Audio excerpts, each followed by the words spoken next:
Hey everybody.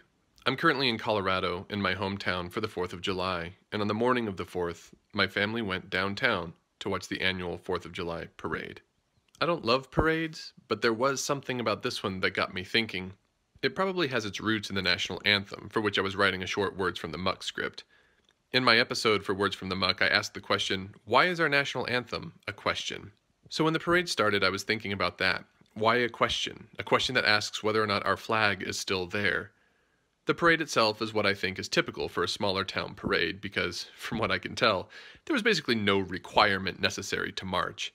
Many of the people involved were in local government and organizations, but there were some who just seemed to be driving their car through town because they felt like it, and that included a guy with the for sale sign in his windshield. But I loved that there seemed to be no bar for entry into this event because it placed so many people and representations inside the same context. Of course, you had Republicans and Democrats marching for their parties, but you also had recycling companies represented next to demolition derbies. There were motorcycle clubs, ATV clubs, classic car organizations, dance schools, Cub Scouts, high school marching bands, sometimes what looked like just a family walking in the middle of the street, and Ghostbusters, apparently.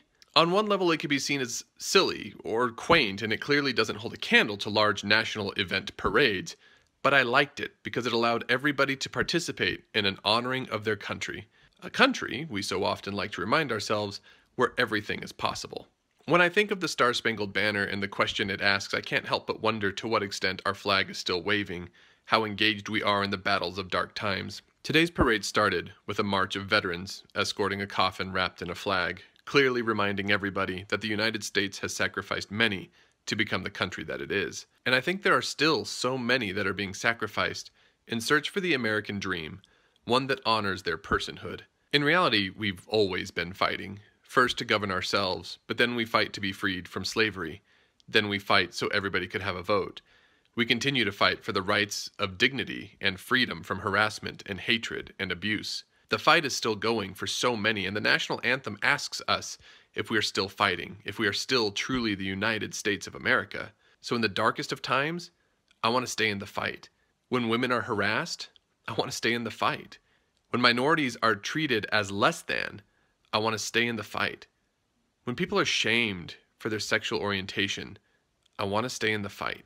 Anywhere lines are drawn and we're told that it isn't our fight, I want to stay in the fight.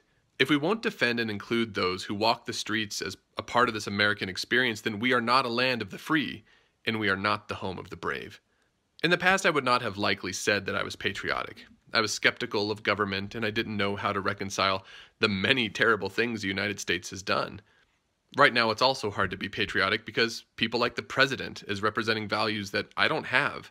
But the parade today reminded me about something great about this country. We're a bizarre blend of people. Our values are not always aligned, but we still exist with each other.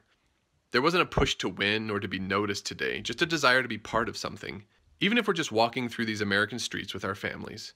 That's the kind of attitude and inclusivity that I want for my America. That's the kind of fight I want to stay engaged in. Let's make a more compassionate and inclusive America. Happy 4th of July, everybody.